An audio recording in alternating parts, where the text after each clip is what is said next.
এই মা, তুই আবার কোথায় যাচ্ছিস এত রাত্রিবেলা?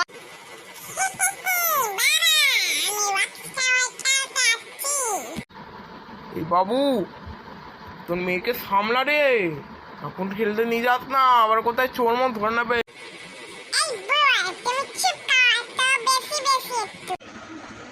এই, তোমার আব্বাকে গাল দিয়ে কেন রে? থাক থাক মা, সবাই এরকম ছোটবেলায় গাল দেয়, তারপরে না একটু সম্মান দেয়।